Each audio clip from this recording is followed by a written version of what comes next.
ada yang sangat menarik teman-teman sekalian. Saya ingin pahamkan dulu sejenak bahwa ada perbedaan antara tertib nuzul dalam urutan surah-surah Al-Quran dengan tertib mushaf yang sekarang alhamdulillah kita diberikan nikmat oleh Allah Subhanahu wa taala untuk berinteraksi dengan mushaf Al-Quran, baik dengan membacanya, kemudian menelaahnya ataupun kemudian menghafalkan dan berusaha mengamalkannya.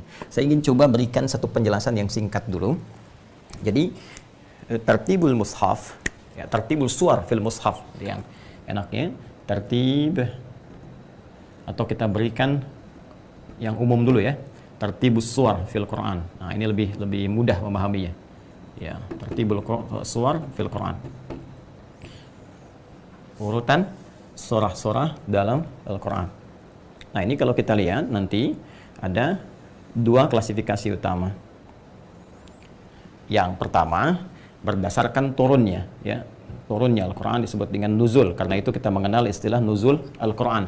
Turunnya Al-Quran, ya, baik itu saat turun dari Lauh Mahfuz ke Sama'id Dunya, terkhusus lagi turun dari Sama'id Dunya kepada Rasulullah SAW dalam jangka waktu kurang lebih 23 tahun itu.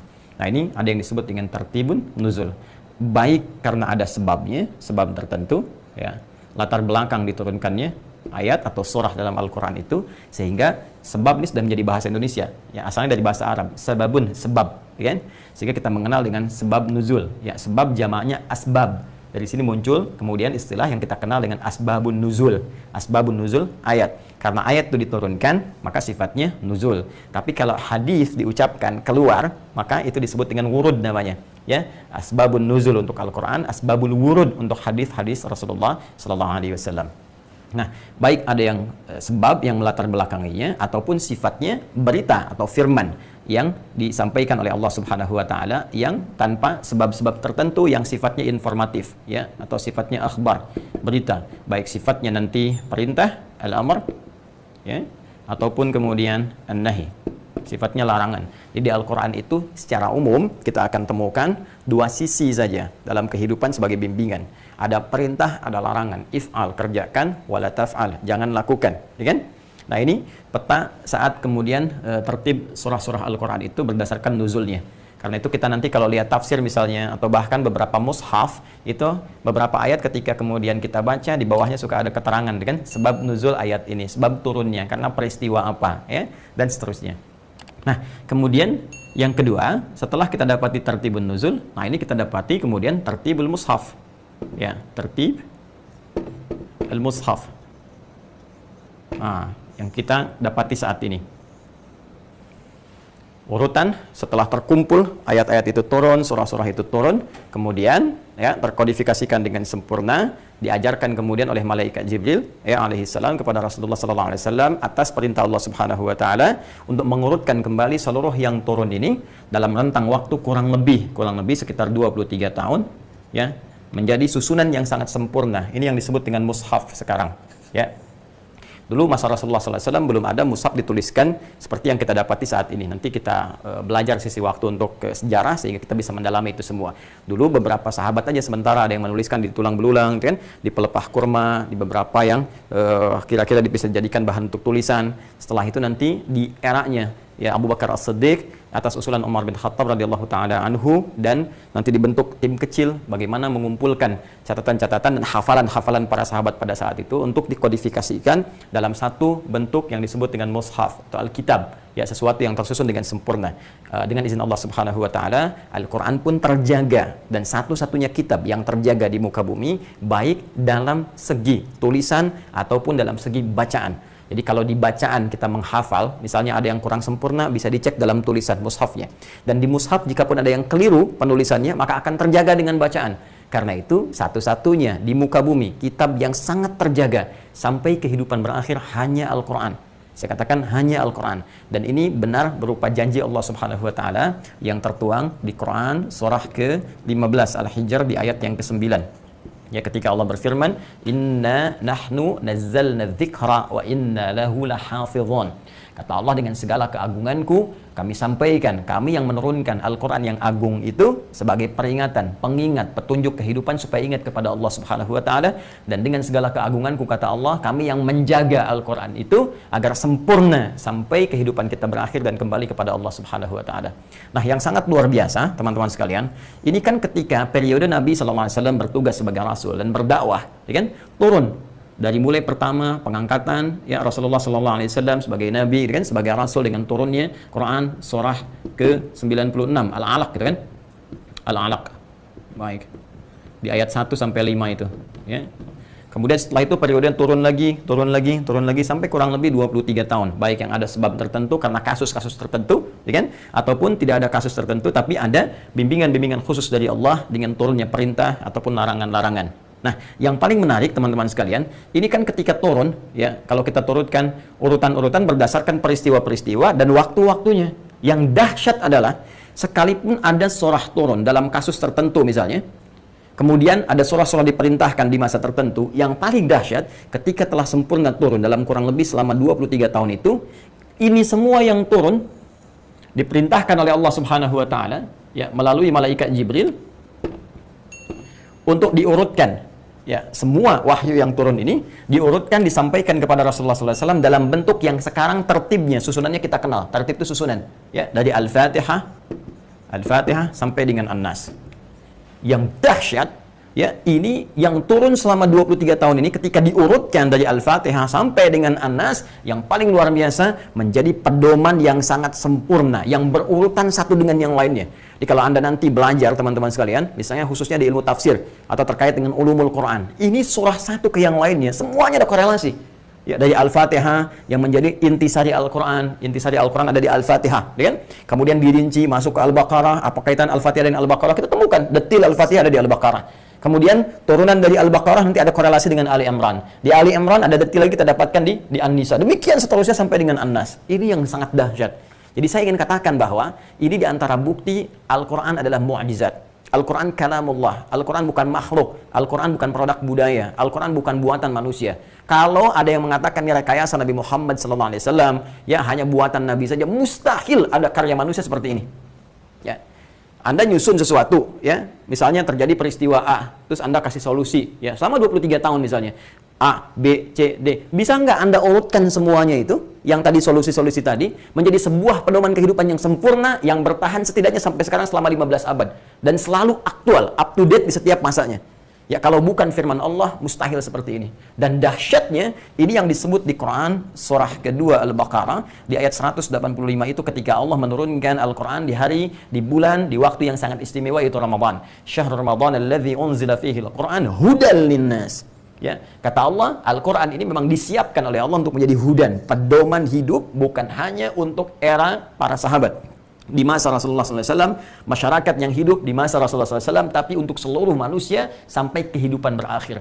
Jadi yang sangat luar biasa, ketika semua ini diurutkan menjadi susunan tertib seperti sekarang, Al-Fatihah sampai An-Nas, inilah hudan yang sangat sempurna yang berlaku di setiap zaman dan terjaga. Yang paling hebat itu, Masya Allah, ya banyak ulama mengarang nanti korelasi antara satu surat dengan surat yang lainnya, seperti karyanya misalnya Al-Imam As-Suyuti, gitu kan? Bagaimana satu surah punya kesesuaian dengan surah yang lainnya, korelasinya seperti apa. Kemudian setelah itu kesempurnaan. Kalau kita tarik misalnya ke dunia algoritma sekarang, teman-teman sekarang, Masya Allah. Jadi ternyata susunan seperti ini, dari Al-Fatihah sampai An-Nas ini, menunjukkan otentisitas Al-Quran yang nggak bisa dirubah oleh siapapun.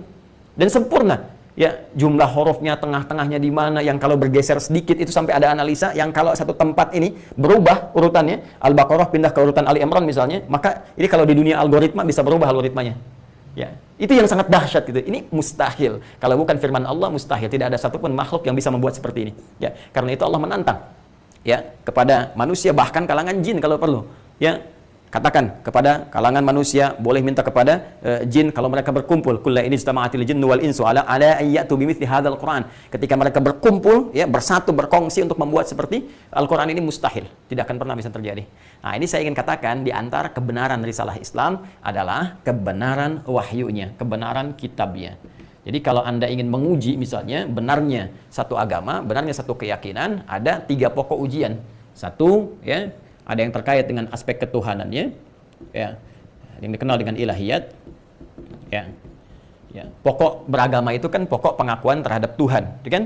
Pokok penyembahan. Jadi ada beda antara manusia dengan yang bukan manusia, makhluk dengan khalik. Nah, maka di antara keterangan yang paling jelas yang menunjukkan tentang aspek ketuhanan, silahkan cek di dalam Al-Quran. Bandingkan dengan kitab manapun pada saat ini yang ada di muka bumi. Hanya Al-Quran yang menerangkan dengan sangat jelas tentang pokok-pokok ketuhanan. Siapa yang harus disebut Tuhan, bagaimana sifat-sifatnya, apa bedanya dengan yang bukan Tuhan. Sempurna sekali. Dan dahsyatnya, Al-Quran membuka semua firman keterangan itu untuk diuji. Silahkan uji, silahkan cek. Ya, dan sangat luar biasa. Itu yang tidak mudah. Ya, di kitab-kitab lain mungkin bisa menuliskan keterangan, tapi boleh jadi belum tentu siap untuk diuji. Al-Quran bahkan menantang, silakan uji, silakan cek. Dan Anda akan temukan bahwa tidak ada yang lebih sempurna daripada keterangan ini. Yang kedua adalah aspek ibadahnya, teman-teman sekalian. Ya, di agama manapun, kalau sudah kita punya komitmen untuk menyembah satu Tuhan, kita menyembah Allah Subhanahu wa Ta'ala, maka apa konsekuensi dari pengakuan kita terhadap Tuhan tadi? Kita orang Islam bersyahadat, asyhadu an la ilaha illallah, ya wa asyhadu anna Muhammadar Rasulullah. Kita mengakui bahwa tidak ada yang dipertuhankan yang layak disembah kecuali hanya Allah Subhanahu wa Ta'ala. Lalu pembuktiannya seperti apa untuk menunjukkan komitmen itu? Maka pembuktiannya ada di ranah ibadah. Ya, karena itu kalau kita ingin mengecek kebenaran satu agama, cek dalam konsepsi ibadahnya seperti apa. Dan Islam sangat luar biasa. Ritualnya jelas, diatur dari ibadah yang pokok, bahkan jelas dari cara sholat itu dari takbir. Ya, bahkan dari wudhunya, seperti ini wudhunya, seperti ini takbirnya, dari mulai dibuka sampai ditutup dengan salam, bahkan amalan pasca salamnya seperti apa, yang sunnah ada bagaimana, kemudian yang muamalah seperti apa, yang paling dahsyat dari bangun tidur sampai tidur lagi ada semua petunjuknya. Makanya saya katakan kalau Islam ini produk budaya, rekayasa manusia, mustahil siapa yang bisa bikin seperti itu. Ya, petunjuk kehidupan yang sangat sempurna dan ditemukan dari awal sampai dengan kemudian kita tidur kembali. Dan silahkan bandingkan, dicek gitu kan, untuk mengecek kebenaran itu. Kita tidak harus memaksakan kepada orang lain. Kita hanya melihat pada diri sendiri, benar nggak kita berislam selama ini? Bagaimana kita bisa menjawab kalau ada orang mengatakan, kenapa kamu pilih Islam? Ya, kenapa harus Islam? Maka kita bisa menerangkan, ini loh alasannya. Kenapa saya meyakini Islam? Kenapa saya kemudian beribadah dalam nilai keislaman? Ini alasan yang kita bangun. Ya, harus ada dasar ilmunya. Karena bertauhid pun harus pakai ilmu. Fa'lam annahu la ilaha illallah. Ya, mesti punya ilmu untuk memantapkan pada jiwa dan melekatkan pada hati kita bahwa tiada Tuhan yang layak disembah, diibadahi kecuali Allah Subhanahu wa Ta'ala. Yang ketiga pada sumbernya, pada kitabnya, referensi beragamanya, ya, sumber beragamanya, referensi beragamanya, kitabnya. Ya, di kita ada Al-Qur'an, detail penjelasannya dalam hadis-hadis Rasulullah sallallahu alaihi wasallam, ya, dan sangat luar biasa. Dan keadaan ini pun sempurna. Semua yang terdapat dalam Al-Quran sempurna. Lafadznya sempurna, susunannya sempurna, sifatnya sempurna. Kitab mana di muka bumi ini yang bertahan, tidak pernah ada kesalahan ya dalam setiap masa yang dilalui. Sampai sekarang kurang lebih dari 15 abad. Sempurna dibacakan dari awal sampai akhir. Tidak pernah ada ejaan yang disempurnakan. Silahkan cek. Ya, dari zaman Abu Jahal, ya alif lam mim, ya alif lam mim aja. Sampai yang sekarang misalnya. Ya, dari sejak dulu sampai dengan kekinian, sama saja. Dan yang paling dahsyat teman-teman sekalian, tidak ada selain Al-Quran, kitab yang dibaca berulang-ulang, tidak pernah orang bosan. Ya, dan bisa dihafalkan oleh siapapun. Yang melihat bisa menghafal, yang tertutup pandangannya dari maksiat bisa menghafal, gitu kan? Anak kecil bisa hafal, orang dewasa bisa hafal, yang tua bisa hafal, dimudahkan. Ya, kalau bukan firman Allah mustahil. Ini diantara bukti kebenaran risalah Islam. Nah, yang mau saya sampaikan adalah surah An-Nur yang kita kaji ini, yang kita bahas, An-Nur, itu secara urutan tertib nuzulnya, itu ada di urutan yang ke-100. Ya, urutan ke-100. Setelah surah An-Nasr. Surah An-Nasr sendiri posisinya nanti di mushaf di urutan ke-110, gitu kan? Nah, ini sangat menarik. Jadi, ini ada di urutan yang ke-100 dan diturunkan dalam fase Madaniyah. Ya, Madaniyah. Madaniyah itu definisi yang kami pilih adalah ayat-ayat surah-surah yang diturunkan setelah Nabi SAW mengalami periode hijrah dari Makkah Al-Mukarramah ke Yathrib yang kelak menjadi Al-Madinah Al-Munawwarah. Ya, baik surahnya turun setelah hijrah ini di Madinah ataupun di luar Madinah. Ya, termasuk ketika mungkin turunnya misalnya terjadi di Mekah atau di tempat lainnya tapi setelah periode hijrah, maka disebut dengan Madaniyah. Ada yang ulama mengambil pendapat bahwa ya singkatnya mudahnya Makkiyah turun di Mekah, Madaniyah turun di Madinah. Tapi yang lebih detail, yang lebih akurat ya, dan kami cenderung kepadanya adalah kalau Makkiyah turun sebelum periode hijrah, adapun Madaniyah turun ya setelah Nabi SAW mengalami peristiwa hijrah.